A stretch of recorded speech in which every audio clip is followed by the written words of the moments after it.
감사합니다. 오늘 계속해서 이제 하나님 말씀 받을 텐데요. 우리 오늘 받으신 하나님 말씀은 사도행전 28장 30절부터 31절 말씀입니다. 죄송한데 이거 좀 꺼주시겠습니까? 네. 거기군요. 감사합니다. 네, 껐습니다. 네, 사도행전 28장 30절부터 31절 말씀. 제가 가진 성경으로는 우리 신약성경 238면에 위치했습니다. 사도행전 28장 30절부터 31절까지의 말씀. 우리 짧은 말씀이니까요, 다 같이 한 목소리로 하나님 말씀 받습니다. 시작.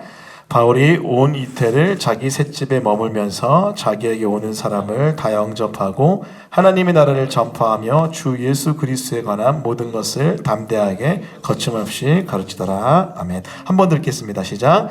바울이 온 이태를 자기 셋집에 머물면서 자기에게 오는 사람을 다 영접하고 하나님의 나라를 전파하며 주 예수 그리스도에 관한 모든 것을 담대하게 거침없이 가르치더라. 아멘. 오늘 말씀은요, 사도행전 28장 30절 31절 말씀을 본문으로 Let the nations be glad 파트 2입니다. 우리 지난주까지 파트 1 성경적 관점에는 이제 파트 2 역사적 관점 첫 번째 시간입니다. 세계 기독교 운동의 확장. 부제로는요 Acts 29이라는 제목의 하나님 말씀을 증거하겠습니다. 우리는 계속해서 미션 퍼스펙티브스라는 책에서 이야기하는, 증거하는 성경이 말하는 바른 인생관, 목적, 비전에 대해서 이야기하고 있습니다. 여러분, 성경의 하나님은요 선교하시는 하나님이세요. 따라해봅니다. 선교하시는 하나님. 자, 성경이 이야기하는 하나님, 선교하시는 하나님이신데 그 선교하시는 하나님의 목적, 비전을 요약하면 이렇습니다. 전 세계 예배에서 그분이 받으실 영광을 위해 하나님은 악을 이기고자 하신다. 하나님의 나라가 악의 나라를 이기고자 하신다는 거죠. 그것을 위해서 그분을 사랑하고 그분께 순종하는 백성을 모든 종족 안에서 구속하심으로 하나님 영광 받으시고 하나님의 나라가 악을 이기고자 하신다는 거죠. 이 영광, 하나님의 나라가 악을 이기는 것, 그리고 모든 종족 구속, 이 세 가지 관점에서 성경적 관점으로 우리가 말씀을 하나씩 살펴봤습니다. 자, 그런데 이 선교하신 하나님의 목적 비전을요, 제가 저의 버전으로 한번 이렇게 바꿔서 표현해봤어요. 모든 종족에게 복음을 증거하여 거듭나고 성장 성숙하게 함으로 그들을 통해, 그 하나님의 백성을 통해 하나님의 나라가 이 땅에 오게 한다. 오직 하나님의 영광을 위하여. 복음 증거, 그리고 하나님 나라가 이 땅에 오게 하는 것, 그래서 하나님께 영광 돌리는 것, 이 세 가지가 성경이 이야기하는 선교하시는 하나님의 아주 중요한 사역, 목적, 비전일 겁니다.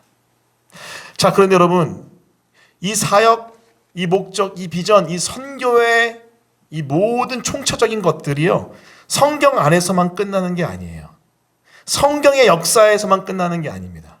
성경 이후에 인류의 역사, 특히 예수님이 죽으시고 부활하시고 승천하신 다음에 이 모든 인류의 역사 가운데 이 하나님의 놀라운 선교의 역사가 일어나고 나타납니다. 오늘 그것들을 한번 살펴보도록 할게요. 자, 먼저 우리 말씀에 의지해서 한번 살펴볼 텐데, 사도행전 28장 30절 31절 제가 다시 한번 읽겠습니다. 따라오십시오. 바울이 온 이태를 자기 셋집에 머물면서 자기에게 오는 사람을 다 영접하고 하나님의 나라를 전파하며 주 예수 그리스도에 관한 모든 것을 담대하게 거침없이 가르치더라.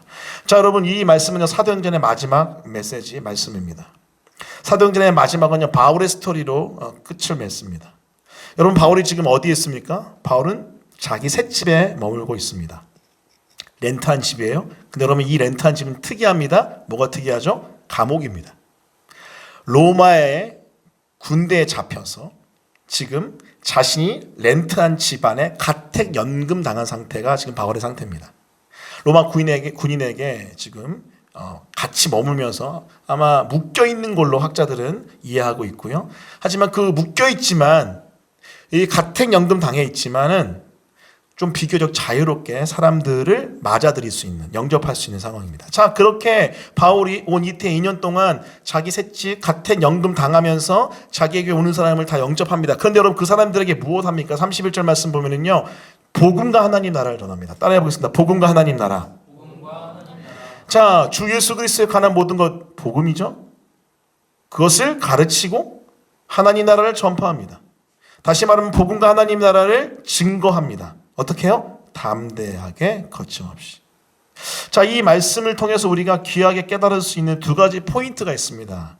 자, 두 가지 포인트 나눌 텐데요. 첫 번째는요, 바울의 몸은 갇혀 있어요. 묶여 있습니다. 하지만 복음과 하나님 나라는 담대하게 거침없이 증거되고 선포된다는 거예요. 비록 사도, 복음 증거자, 전도자 바울은 몸이 갇혀 있으나 여러분, 복음은 갇힐 수가 없습니다. 하나님 나라는 결코 가둬놓을 수가 없어요.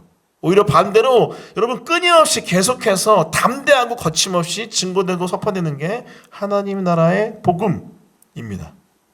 자, 두 번째 특징은 뭐냐면요, 이 말씀을 보세요. 말씀 보면은요, 여러분, 사도행전이, 여러분, 마태마가 누가 요한 말씀 보면은요, 뭔가 이 사복음서는 마지막에 그래도 좀 끝나는 느낌이 들지 않나요? 여러분, 예수님이 승천하시면서 대위 명령을 우리 제자들에게 하시면서 뭔가 마무리되는 느낌이 있잖아요. 자, 그런데 사도행전이 특이하게요, 끝이 안 납니다. 마무리되는 느낌이 아니에요. 뭔가 계속 스토리가 이어져야 가야 할 것 같은 상황에서 그냥 끝을 맺어버려요. 누가 그렇게 끝을 맺습니다. 여러분, 그래서 많은 신학자들 또 목회자들이 이것을 어떻게 해석하냐면요, 이 이후의 스토리는 또 다른 사울, 죄송합니다, 또 다른 바울, 또 다른 믿음의 선교사들, 또 다른 목회자들이 이어가야 된다, 그렇게 해석해 가고 있어요. 그러면서 소위 말하는 액트 29, 사도행전 29장을 우리 한 사람 한 사람이 써야 된다, 그렇게 이야기하고 있습니다. 끝나지 않는 사도행전의 스토리, 그 끝나지 않는 사도행전의 스토리, 그 다음 챕터를, 물론 계시는 28장에서 끝나요. 하지만 선교적으로 봤을 때, 사역적으로 봤을 때 믿음의 사람들이 이 선교의 사명을, 선교의 바톤을 이어받아 말씀을, 복음과 하나님 나라를 증거해야 된다는 거죠. 사랑하는 성도 여러분, 사도행전 28장 30절 31절은 복음과 하나님 나라는 결코 갇힐 수 없고 복음과 하나님 나라는 계속해서 증거해야 됨을 우리에게 가르치고 있습니다. 담대하게 거침없이 계속되는 복음 증거와 하나님 나라의 선포, 그것이 바로 사도행전 마지막에 또렷하고 분명한 메시지예요. 자, 그것을 여러분 한마디로 표현해보면 이렇게 할 수 있는 거예요. Acts 29, 사도행전 29장. 따라해봅니다. 사도행전 29장. 여러분, 이거는 또 뭐 계시론 쪽으로 목사님 사도행전 29장을 쓰려고 하시는 거 그거 아니에요. 계시론 쪽은 28장 끝난 거예요. 뭐 내가 이 시대의 사도다, 선지자다, 29장 그 이단에 가까운 사상입니다. 하지만 선교학적으로 봤을 때, 사역적으로 봤을 때 우리가 그 다음 사명과 소명을 감당해야 된다는 거예요. 자, 그런데 정말로 역사를 보니까요, 이 역사 가운데, 특히 선교사 가운데 보니까요, 선교의 역사 가운데 보니까 정말 액트 29의 거룩한 흐름이 면면이 흐르고 있다는 거예요. 자, 그래서 오늘은요, 그것을 한번 전체를 살펴보도록 하겠습니다. 자, 세 가지 관점에서 살펴볼 거예요. 첫 번째는요, 네 가지 선교 유형을 알면은요, 이 역사의 흐름을 캐치하는 데 도움이 되고요. 두 번째는 이 0년부터, 그러니까 AD 0부터 지금 2000년대까지의 역사를 5기간, 400년씩으로 이렇게 잘라서 5기간으로 한번 나눠서 살펴보고요. 세 번째는 거기에서 우리가 얻을 수 있는 인사이트와 적용점을 나눠보도록 하겠습니다. 자, 먼저 네 가지 선교 유형을 나눠볼게요. 네 가지 선교 유형. 여러분, 첫 번째는요, 자발적으로 나가는 선교예요. 자발적으로 가는 선교. 여러분, 뭐 성경에서 나타나 있는 가장 대표적인 유형, 대표적인 예는요, 바울의 선교여행 1차, 2차, 3차, 또 학자들은 4차까지 있다고 보는데 바울의 선교여행이 대표적인 자발적으로 나가는 선교 모습입니다. 자, 두 번째는 비자발적으로 나가요. 비자발적으로 나간다는 건 뭘까요? 자발성은 아니지만은 수동적으로 나가는 거죠. 대표적으로 스데반의 설교 이후에 순교 당하는 스데반 이후에 핍박당하죠. 그때 이제 예루살렘 교회가 흩어지잖아요. 핍박 후에 흩어지는 이 초대교회의 어떤 패턴이 이런 사도행전에서 계속 등장합니다. 비자발적으로 갔을 때 간 사람들이 뭐예요? 복음 증거합니다. 선교하죠. 자, 이 두 가지는요, 이 두 가지는 원심력적 선교예요. 가는 선교예요. 가는 선교. 팽창하는 선교의 모습입니다.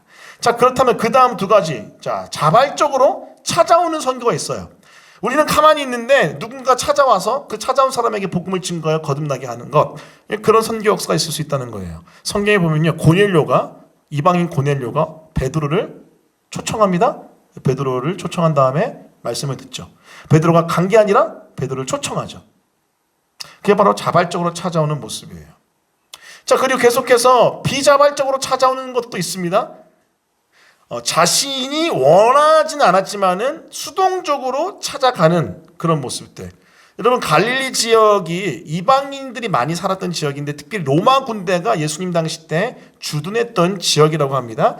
본인들이 원해서 온 거라기보다는 여러분 나라가 명령해서 군인으로서 로마 군대가 갈릴리에 들어간 거겠죠. 비자발적으로 찾아왔죠. 그런데 여러분 그 사이에 복음을 듣고 하나님께 나아가는 사람이 있을 수 있다는 거예요. 자, 자발적으로 찾아오든 비자발적으로 찾아오든 이 두 가지는요, 구심력적 성격, 흡수하는, 흡입하는, 끌어당기는 선교의 모습입니다. 자, 이 네 가지 관점에서 볼 때요, 선교 역사를 쭉 보니까요, 이 네 가지 관점에서 볼 때 선교는 멈추지 않고 계속 진행됐더라라는 겁니다. 자, 그러면 5기간 동안의 선교 역사를 한번 짤막하게 살펴보도록 하겠습니다. 자, 첫 번째는요, 제1기 로마인 선교 시기입니다. AD 0년부터 400년까지인데요.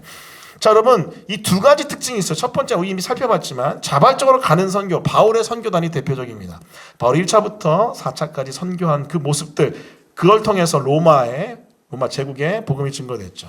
자, 그리고 비자발적으로 가는 선교, 아까 말씀드렸던 핍박 이후에 흩어지면서 증거했던 메시지들이 있습니다. 자, 근데 여러분 이 시기에 좀 우리가 기억해야 될 두 가지 독특한 모습이 있어요. 첫 번째는요, 초기 기독교가 민족주의 그리고 정치의 정체성이 없는 유일 종교였다고요. 다시요, 이 초기 기독교가 이 로마 제국 이 지중해 근방에 있는 나라와 종족 가운데 민족주의와 정치와 관련이 없는 유일한 종교였다고 합니다. 그래서 비교적 쉽게 다른 사람에게 다가갈 수 있었대요. 그리고 로마 제국 바깥에까지 소위 이제 야만인이라고 불리는 사람들에게까지도 호소력 있게 복음이 증거되었다고 합니다. 그게 아주 독특한 하나의 특징이에요. 자, 그런데 여러분 로마가 콘스탄티노플 대제 때 국교화되잖아요. 국교화되는 과정을 이제 진행이 가잖아요. 자, 그런데 이러면 로마가 국교화되면서 이제 문제가 일어납니다. 그것은 로마 제국 경계 바깥에 선교가 둔화돼요. 당연하죠. 기독교 이꼴 로마가 돼버리니까 로마에 대해서 불편한 사람들이 기독교를 받아들이기 힘들어하는 모습을 보입니다. 그리고 이제 또 안타까운 것은 당시에 이 교회가 많은 축복을 핍박 이후에 국교화된 이후에 많은 축복을 이제 받게 되는데 그것을 선교에서 적극적으로 사용하지 못하는 그런 안타까운 모습도 발견할 수 있어요. 자, 아무튼 이 로마인 선교, 로마 제국을 향한 선교, 때로는 자발적으로, 때로는 비자발적으로 하는 선교의 모습이 있었습니다. 자, 두 번째 흐름은요, 이제 AD 400년부터 800년인데 야만인을 향한 선교입니다. 이 야만이라는 단어가 좀 불편하죠. 좀 불편합니다. 사실 로마 제국의 관점에서 본 단어예요. 야만인. 자, 야만인 선교 한번 볼게요. 자, 야만인 선교는요, 찾아온 사람들입니다. 자발적으로 찾아왔어요. 왜요? 로마 제국 점령하려고 자발적으로 찾아온 야만인들입니다. 자, 찾아왔는데 재미나게도요, 이 자발적으로 찾아온 사람들이 복음을 듣고 거듭났어요. 그래서 좀 이따 말씀드릴 텐데 로마인들보다 더 신실한 기독교인이 됩니다. 아이러니하죠? 자, 그리고 이 사이에 자발적으로 가는 선교가 또 일어납니다. 이제 수도원 운동이 이 시기에 일어나요. 그래서 순회 수도자들이 생겨나기 시작합니다. 자, 근데 그 다음 페이지 보여주시면은 이 야만족들 누군지 얘기해 보면요, 고트족, BC 고트족, 반달족, 앵글로색슨족, 우리 이탈리아 그 북쪽에 살았던 사람들, 지금의 독일, 프랑스, 영국 이런 땅에 살았던 사람들이라고 보시면 돼요. 너무나 아이러니하게도 점령하기 위해 찾아온 사람들인데 복음화돼 버린 역사. 너무나 기가 막힌 하나님의 아이러니의 모습입니다. 제 3기는 바이킹족 선교 시기입니다. 여러분 들어보셨어요? 바이킹족 선교. 이게 잘 모르실 텐데 저도 사실 이 부분은 역사적으로 교회사적으로 저도 아주 자세하게는 알지 못해요. 하지만 이번에 또 다시 연구하고 공부하면서 깨달은 것들이 많습니다. 이 바이킹족 선교는 뭐냐면 비자발적으로 가는 선교였어요. 이제 야만인들이 로마 제국을 접수하고 점령하고 그 이후에 많은 국가들을 또 이제 신성 로마 제국 이런 나라들을 이렇게 세워가면서 통치할 때 바이킹이 이 스칸디나비아 반도 중심으로 이제 일어나잖아요. 일어나서 침략합니다. 침략해서 포로로 데려가 버려요. 포로로 데려가는데 비자발적으로 끌려간 비자발적으로 간 그들을 통해서 바이킹 들이 예수 그리스도를 믿게 됐다는 거죠. 아주 특이하고 재미난 역사의 기록입니다.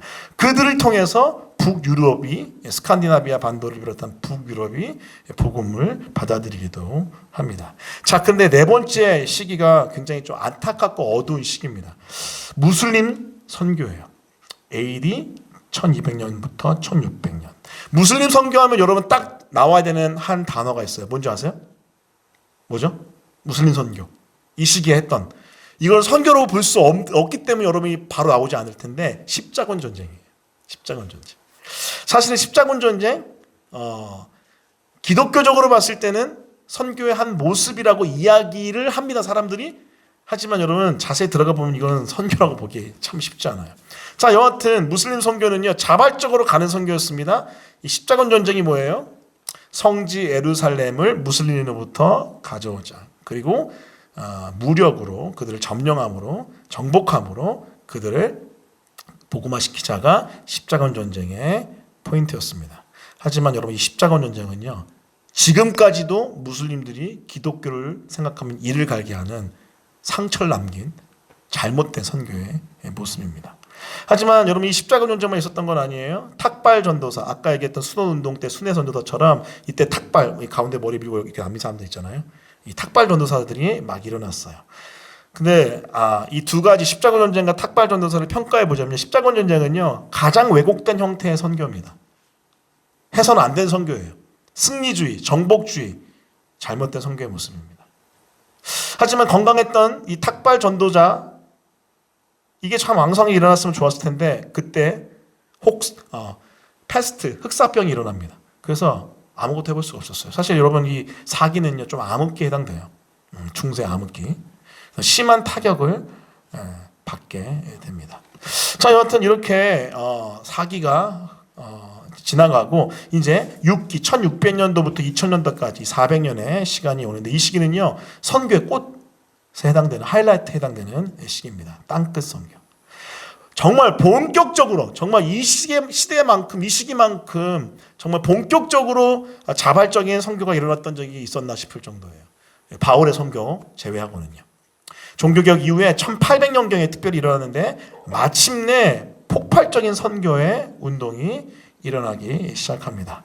근데 여러분 여기 안에도 하나의 좀 아쉬움이 있는데 이거는 우리 다음 주, 그 다음 주 계속 나눌 텐데 이 파트는 좀 집중적으로 종교개혁 이후에 200년 동안 선교를 잘 못합니다. 그 어느 시기만큼 못합니다. 비교해서 정말 잘 못해요. 왜냐면은 신학 교리 생존을 위한 교회가 캐톨릭부터 나왔잖아요. 개신교가 프로테스탄트가 카톨릭부터 나왔잖아요. 그래서 나왔을 때 초반에 신학 교리를 잘 확립해야지 혼란을 겪지 않거든요. 그래서 생존을 위해서 신학 교리 형성에 목숨 겁니다. 그래서 선교를 잘 못해요. 하지만 윌리엄 캐리라는 믿음의 용사, 하나님을 위하여 위대한 것을 꿈꾸라, 그리고 실행하라라고 선포했던 이 선교의 아버지 윌리엄 캐리 이후부터 시작해서 1800년대 이후에 해안지대 중심으로 선교가 먼저 일어나고요. 그 이후에 내륙 지방에 복음화가 일어납니다. 자, 이렇게 1기부터 시작해서 5기까지 한번 쭉 살펴봤어요. 로마인, 그리고 야만인, 그리고 바이킹, 그리고 무슬림 선교, 그리고 지금 땅끝 선교까지 쭉 살펴봤는데 이 선교의 흐름을 봤을 때 제가 깨달은 한 3가지 정도의 메시지가 있습니다. 그래서 이것들을 한번 잠시 나눴으면 좋겠어요. 첫 번째는요, 복음이 서진한다는 거예요. 복음이 서진. 사도행전 15장 6절부터 10절 말씀인데 한번 제가 읽겠습니다. 한번 따라오세요. 성령이 아시아에서 말씀을 전하지 못하게 하시거늘 그들이 부르기아와 갈라디아 땅으로 다녀가 무시아 앞에 이르러 비두니아로 가고자 했으되 예수의 영이 허락하지 아니하시는지라. 무시아를 지나 드로아로 내려갔는데 밤에 환상이 바울에게 보이니 마게도냐 사람 하나가 가서 서서 그에게 청하되 이르되 마게도냐로 건너와서 우리를 도우라 하거늘 바울이 그 환상을 보았을 때 우리가 곧 마게도냐로 떠나기를 힘쓰니 이는 하나님이 저 사람들에게 복음을 전하라고 우리를 부르신 줄로 인정하미로라. 여러분 사도 바울은요 유대 랍비 출신이잖아요. 그래서 이 사람은요 율법의 전문가고 회당 전문가입니다. 그래서 회당이 많이 있었던 이 아시아, 소아시아, 소위 말하는 동쪽으로 가려고 했어요. 왜냐하면 자기에게 익숙한 회당에 가서 유대 디아스포라에게 복음을 증거하면 자기 같은 사람들에게 복음 증거하면은 자기처럼 하나님 믿게 할 수 있다는 자신감이 있었나 봐요. 그래서 동쪽으로 막 가려고 했는데 하나님이 막습니다.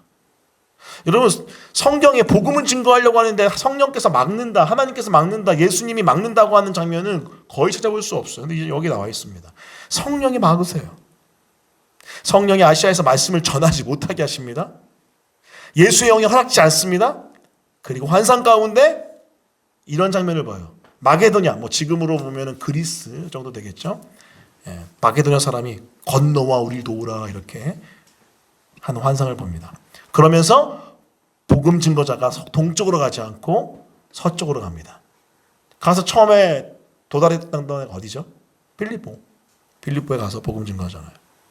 빌립보로부터 시작해서 쭉 마게도냐 그리스 지역을 쭉 돌고 돌아오게 되죠. 여러분, 그러면서부터 유럽의 복음화가 일어납니다. 동쪽으로 갔었으면 어땠을까요? 여러분, 바울이 동쪽으로 갔었으면 전 세계 역사는 바뀌었을까로 얘기합니다. 자, 그런데 하나님의 계획안은 그게 없었어요. 하나님은 서쪽을 가기만 했습니다. 왜일까요? 여러 가지 이유가 있겠죠. 하나님 뜻이기도 하고 계획이기도 하고 여러 가지 이유가 있을 수 있는데, 여러분, 종교사학적으로 이렇게 또 해석을 할 수도 있더라고요. 보십시오. 복음의 서진. 이스라엘 동쪽 지역은요, 뿌리가 깊은 국가 종교가 강해서 큰 저항이 있던 지역입니다.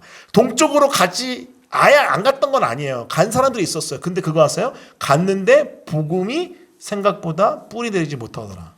왜냐하면 동쪽으로 가면 갈수록 국가 종교의 색깔을 가진 여러분 많은 종교인들이 있었던 거예요. 그래서 기독교의 복음을 다른 서쪽보다는 쉽게 받아들이지 않은 거죠. 불교, 유교, 힌두, 이쪽 동쪽으로 쫙 퍼져 있잖아요. 조로아스터교 막 쫙 퍼져 있으니까는 쉽지 않았던 겁니다. 자, 비교적 반면에 서쪽 지역은 어때요? 그렇게 강하지 않았대요. 비교적 작은 종족 종교였기 때문에 저항이 많지 않았다고 합니다. 이걸 보니까 서쪽으로 가는 이유가 있었네. 그렇죠? 서쪽으로 가는 이유가 있었네. 소수만이 믿었던, 어떻게 보면은 마이너리티에 해당되는 기독교였는데 300~400년, 400~500년 안에 로마 제국 전체를 휩쓸어 버리게 된 이유 무엇인 줄 아십니까? 이런 하나님의 큰 플랜이 있었다는 겁니다. 이것을 통해서 제가 알게 된 게 뭐냐면요, 하나님의 이끄심에는요 이유가 있다는 거예요. 따라해 봅니다. 하나님의 이끄심에는 분명히 이유가 있다. 이유가 있어요, 여러분. 지금 다 이해할 수 없지만, 다 지금 받아들일 수 없지만은 하나님의 이끄심에는요 이유가 있습니다. 나중에 알고 보니까 그래서 그랬구나.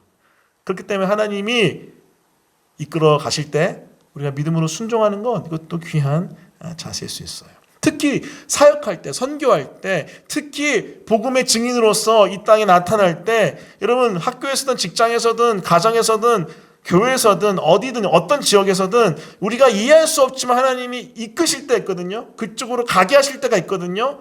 여러분, 하나님께서 붙드실 때가 있거든요. 근데 여러분, 분명한 하나님의 이끄신가 붙드신가 이끌어 가심이 있다면은요, 지금 다 이해하지 못하더라도 순종하는 거 중요해요. 왜요? 하나님은 다 계획이 있으십니다. 그걸 따라가는 게 믿음이에요. 그것이 바로 믿음의 선교일 것입니다. 자, 두 번째 이 사인트는 뭐냐면요, 선교하시는 하나님의 열심을 볼 수밖에 없었습니다. 사도행 1장 8절, 28장 30절, 31절 제가 한번 읽어볼게요. 따라오십시오. 오직 성령이 너에게 임하시면 너희가 권능을 받고 예루살렘과 온 유대와 사마리아 땅끝까지 이르러 내 증인이 되리라 하시니라. 계속해서 말씀 볼까요? 30절, 31절. 바울이 온 이태를 자기 셋집에 머물면서 자기에게 오는 사람을 사형접하고 하나님의 나라를 전파하며 주 예수 그리스도에 관한 모든 것을 담대하게 거침없이 가르치시라. 여러분, 이 두 말씀 보면은요, 성령이 임하면은요, 우리가 증인이 되기 위해서 애쓰는 게 아니라 증인이 되어져요. 그러면 여러분, 주체가 누굴까요? 하나님의 성령이겠죠. 성령은요, 우리가 증인이 되게 하시고요, 그 증인 되게 하셔서 예루살렘과 온 유다 사마리아 땅끝까지 이르게 하십니다. 반드시 가게 하세요. 반드시 그 역사를 일으키세요. 하나님 열심히 이 안에 있죠. 사도행전 28장 30절 31절도 보면은요, 갇혀 있으나 복음과 하나님 나는 갇혀 있지 않습니다. 계속 ongoing 말씀은 선포되죠. 자, 이걸 통해서 제가 깨달은 게 있어요. 특히 여러분, 선교의 역사 총 5개로 나눠 살펴봤는데 때로는 더디기도 합니다. 때로는 암흑기도 있어요.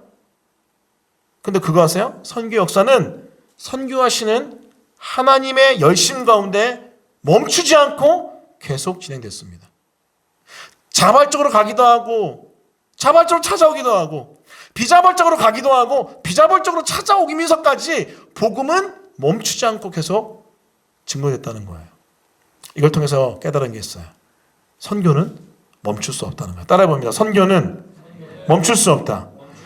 왜요? 선교하신 하나님의 열정이 열심히 결코 선교를 멈추게 할 수 없기 때문에 그래요. 선교는요, 어떤 형태로든 계속해서 선포되고 증거됩니다. 제가 여러분 이거 한 가지 확신하게 된 계기가 있어요. 북한 비공개 지역 중에 가장 선교하기 힘든, 아니 거의 불가능한 곳이 북한입니다. 근데 여러분 그거 아세요? 그 북한에도 마치 간첩, 남파대에서 간첩이 활동하듯이, 그리고 여러분 남쪽에서도 북쪽으로 공작원 보낸다고 하잖아요. 마치 그런 것처럼 복음을 들고 압록강과 두만강을 건너서 가서 증거하는 분들이 있어요. 진짜 있어요. 그리고 암암리에 성경 가지고 들어가고 암암리에 함께 공동체로 모여 예배하는 북한 지하교회 성도들이 적지 않습니다. 자, 여러분 이 히스토리를 보면 제가 북한 선교에 대한 특별한 마음이 있었고, 제가 섬겼던 교회가 통일선교 공동체에 있었기 때문에, 이제 북한 선교하는 공동체에 있었기 때문에 정말 특별한 마음이 제 안에 있어요. 그걸 통해서 깨달았어요. 아, 선교는 우리 인간의 눈으로 봤을 때는 뭔가 잠깐 더뎌 보이고 가려져 있고 뭔가 멈춰 있는 것처럼 보일 수 있으나 아니에요. 하나님의 시각에서 보면 결코 선교는 멈춘 적이 없습니다. 그러므로 그 선교를 이끌어 가시는 그 주님의 능력 의지해서 우리 또한 멈추지 않는 선교를 감당해야 될 줄입니다. 할렐루야. 적극적으로 자발적으로 가지 못하더라도요, 여러분 우리는 기도할 수 있어요. 물질로 후원할 수 있고요. 찾아오는 사람들에게 복음 증거할 수 있습니다. 여러분 지금 찾아오는 선교가 사실은 어마어마한 시대입니다. 대한민국에 여러분 굉장히 많은 외국인 근로자들이 들어와 있고 정말 다양한 국가와 종족의 사람들이 들어와 있어요. 그래서 여러분 요즘에 선교의 화두가 조금씩 바뀌고 있습니다. 선교의 화두가 조금씩 바뀌고 있는 게 옛날 전통적 선교에서 새로운 현대의 선교로 바뀌고 있는데, 그것 중에 하나가 뭐냐면 이주민 선교예요. 자발적으로 찾아 들어온 열방을 향해 복음을 증거하는 것만큼 모든 종족에게 복음을 증거하기 쉬운 이런 방법이 어디 있겠습니까? 이런 선교가 어디 있겠어요? 제가 개인적으로 첫 번째 사역이 대구에 있었던 교회에서 사역을 했는데, 거기에 중국인 선교사님이 계신데 교회에 계세요. 중국의 선교사님으로 파송되신 분인데 교회에 계속 있어요. 저분이 왜 계속 교회에 계속 있지? 왜 있는 줄 알아요? 대학가를 돌면서 대학에 들어온 중국 한족들에게 복음을 증거한 거예요. 그럼 공동체 진짜 컸어요. 그때 100명 가까이 됐었습니다. 교회에 모여 예배드리는 한족 중국 학생들이. 이분이 대학을 돌면서 중국어에 워낙 능통한 분이니까 그 생긴 것도 진짜 중국 사람처럼 생겼어요. 찾아온 그들에게 복음을 증거하더라는 거예요. 여러분 그게 여러분 지금 거의 20년 전 일입니다. 그때에 비해서 지금 훨씬 더 많이 들어와 있죠. 그래서 여러분 사실은요, 선교는 멈출 수 없어요. 비자발적으로 가는 것도 내가 어쩔 수 없이 어딘가를 향해 갔는데 거기 가서 여러분 심지어는 여러분 어쩔 수 없이 죄를 지어 감옥에 간 사람들이 그 감옥에 복음을 증거함으로 여러분 놀라운 역사가 그 감옥 안에 일어나기도 하지 않습니까? 그게 바로 하나님의 일입니다. 그러면서 여러분 감옥 선교 단체도 만들어지고요, 기가 막힌 놀라운 일들이 펼쳐집니다. 제가 알고 있는 찰스 콜슨인가요? 그 워터게이트 사건 때 문제가 있어서 감옥에 가게 된 정치인이 있었는데 감옥 가서 예수님 만난 거예요. 더 뜨겁게, 충만하게. 그래서 이분이 감옥에서 콜링 받아가지고 선교 단체를 만들었어요. 감옥 선교 단체를. 비자발적으로 갔을 때 역사가 지금도 나타날 수 있는 거죠. 심지어는 비자발적으로 찾아온 사람들에게, 비자발적으로 찾아온 사람 누가 있을까요? 뭐 미팔군? 이태원에 가서 복음을 증거하면, 그러면 어떻게든 간에 우리는 선교할 수 있는 대상과 환경을 만들 수 있다는 겁니다. 따라해봅니다. 선교는 멈출 수 없다. 우리 한번 같이 고민해 보자고요. 이제 내년은 이제 우리가 전체 방향이 뭐냐면요, 종과 증인이에요. 종과 증인. 작년은 이제 우리가 예수 순전한 교회 비전 마라나타를 중심으로 복음과 하나님 나라를 교회 공동체 기본으로 세팅했다면, 올해는 극진해. 하나님과 나 자신과 이웃을 다하여 사랑하는 거잖아요. 자, 그렇다면 이제 내년은요, 종과 증인의 사명과 소명의 길을 가야죠. 근데 얘는 종과 증인의 사명의 길 갈 텐데 여러분 많은 아이디어 주셨으면 좋겠어요. 우리가 지역사회와 또 이 선교를 위해서 어떻게 사명과 소명 감당할지 많은 아이디어 줬으면 좋겠습니다. 그 아이디어 속에서 선교는 계속 진행될 줄 믿습니다. 자, 세 번째 인사이트는 뭐였냐면요. 여기에서도 우리 지난주 살펴봤는데 선교 역사에서도 정말 교회와 선교단체의 협력의 중요성이 나타나더라고요. 사도행전 14장 26, 27절 제가 읽겠습니다. 따라오십시오. 거기서 배 타고 안디옥에 이르니 이곳은 두 사도가 이룬 그 일을 위하여 전에 하나님의 은혜에 부탁하던 곳이라 그들이 이르러 교회를 모아 하나님이 함께 행하신 모든 일과 이방인들에게 믿음의 문을 여신 것을 보고하고 여기 보면 두 단체가 등장합니다. 공동체가 등장합니다. 하나는 안디옥 교회, 파송교회죠. 지역교회죠. 한 단체는 이 두 사도 바나바와 이 바울을 위시한 선교단체, 선교단이 등장합니다. 여러분 안디옥 교회가요. 이 바나바와 바울을 중심으로 한 선교단체, 선교단을 파송했고요. 1차 선교여행이 끝나고 돌아와서 지금 선교 보고하고 있습니다. 자, 여러분 이 기독교 역사, 이 선교 역사는요. 이 두 공동체의 씨줄과 날줄처럼 엮여 들어가는 연합, 협력, 동역을 통해서 폭발적으로 진행되어 왔습니다. 이 선교 역사 쭉 보니까요. 정말 그래요. 정말로 이 지역교회가 선교단을 파송하고 후원하고 그리고 이 선교단체가 열심을 다해 선교하여 또 지역교회로 영혼들을 보내고 또 지역교회 자체도 선교하는 교회로 계속해서 서 있고 이러면서 여러분 이 동역이 막 일어나면서 선교 역사가 폭발적으로 일어납니다. 자, 그런데 이 선교가 왕성히 일어날 때 항상 선교단체가 존재하는데 종교개혁 이후에 200년 동안 선교가 좀 이렇게 뜸했다 그랬잖아요.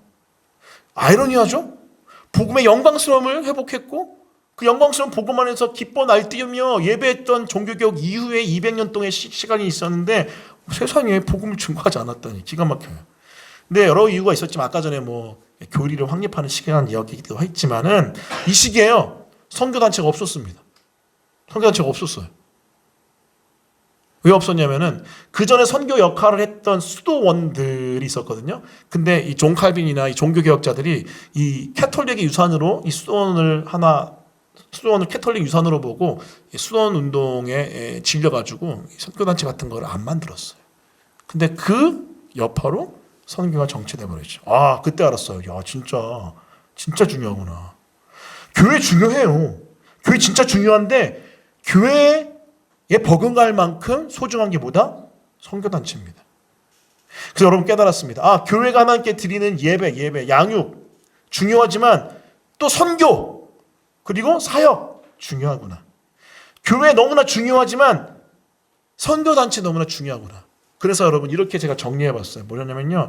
예배와 선교는 균형을 이루며 통합해야 돼요. 비슷한 맥락으로 양육과 사역은요. 균형을 이루며 통합해야 됩니다. 또 교회와 선교단체는요. 함께 합력하여 사역을 감당해야 됩니다. 여러분 교회는요. 예배할 때 있어요. 함께 모여 하나님께 나가 예배할 때. 근데 예배만 하면 안 돼요. 나가서 선교해야 됩니다. 근데 여러분 우리가 얘기했죠. 우리 예배와 선교의 비전 합치자 그랬죠. 뭐라 그랬죠? 워십 프론티어. 선교가 와서 예배해버리자. 그러면 돼요. 통합하면은 이 두 개가 여러분 같은 맥락 속에서 시너지를 일으키는 거죠.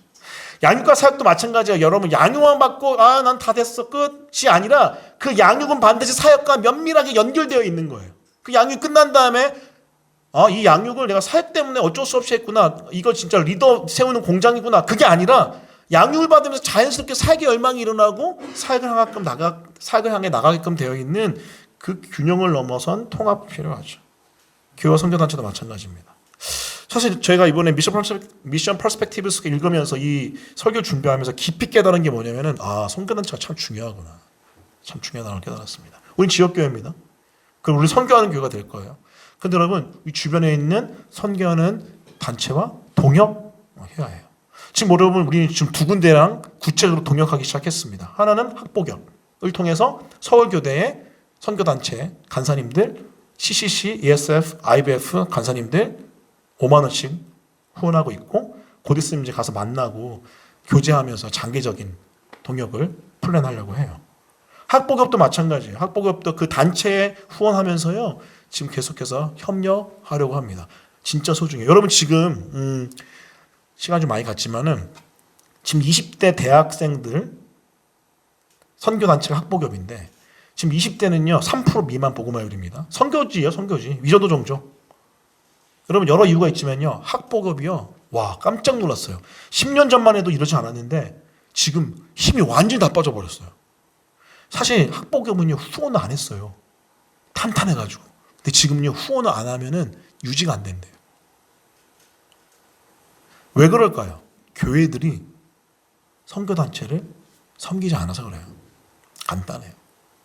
근데 그러면은요 교회도 죽습니다. 이게 원리를 알아야 돼요. 우리 사마리안 펄스 코리아, 여러분 빵을 나누면서 복음을 증거하는 굉장히 탁월한 단체입니다. 왜 동역하죠? 똑같아요. 선교단체와 협력함으로 교회가 상생하는 것, 너무나 중요한 관점입니다. 사랑하는 성도 여러분, 우리도 마찬가지입니다. 교회뿐만 아니라 여러분 한 사람 한 사람도 주변에 선교에 애쓰는 자들, 더 헌신한 자들을 섬기십시오, 도우십시오. 그것을 통해서 우리의 삶이 선교적 삶으로 더욱 왕성히 바뀔 줄 믿습니다. 자, 말씀을 정리합니다. Acts 29. 여러분, 복음 증거와 하나님 나라의 선포는요 결코 멈춰질 수 없습니다. 계속 담대하게 거침없이 선포되고 증거될 줄 몰라요. 따라해 보겠습니다. 담대하게 거침없이 계속해서 ongoing, 계속해서 증거되고 선포되어야 돼요. 근데 우리가 기억해야 될 이 복음 증거의 모습 세 가지인데요. 복음은 서진해요. 서진할 때 우리가 기억해야 될 거, 하나님의 이끄심을 신뢰하십시오. 두 번째, 선교하신 하나님의 열심, 선교는 결코 멈출 수 없습니다. 마지막 세 번째, 교회와 선교단체의 협력이 너무 중요합니다. 균형을 이루고 통합하며 협력하는 것. 이걸 통해서 이 시대의 사도행전은 우리를 통해서 계속 써 내려가야 될 줄 믿습니다. 그런 은혜가 우리 교회 가운데, 여러분 인생 가운데 가득하기를 예수 그리스도 이름으로 축원합니다. 아멘. 우리 말씀을 기억하면서 같이 함께 찬양했으면 좋겠는데요. 여러분 많이 아시는 찬양, 세상 모든 민족이 같이 함께 찬양하겠습니다.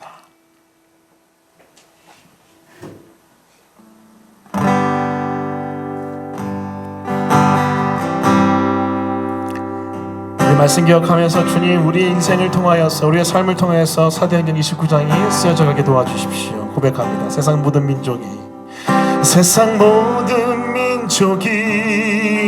구원을 얻기까지 쉬지 않으시는 하나님, 주의 심장 가지고 우리 이제 일어나 주 따르게 하소서. 세상 모든 육체가 주의 영광 보도록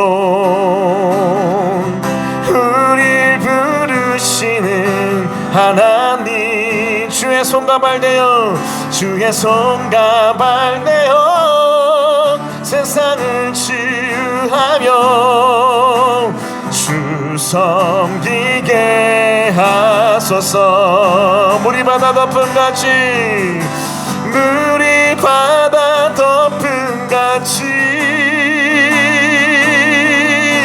여호와의 영광을 인정하는 것이 온 세상 가득하리라. 물이 바다 덮음같이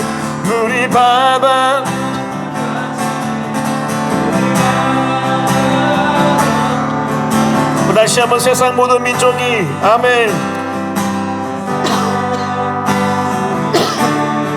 구원을 얻기까지 쉬지 않으시는 하나님, 주의 심장 가지고 우리 이제 일어나 주 따르게 하소서. 세상 모든 육체가 주의 영광 보도록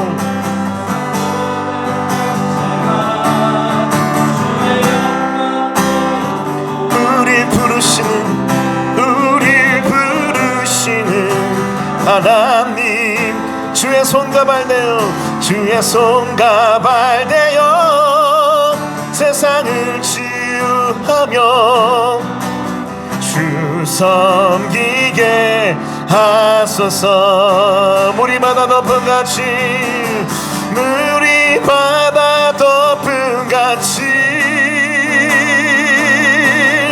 여호와의 영광을 인정하는 것이 온 세상 가득하리라.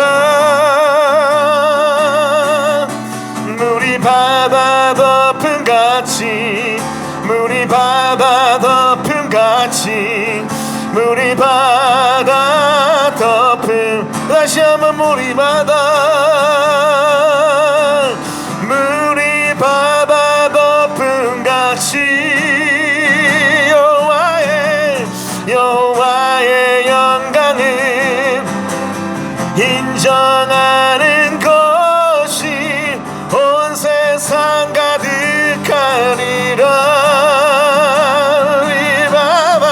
우리 바다 덮음같이 물이 바다 덮음같이 물이 바다 덮음같이 보리라 그날에 보리라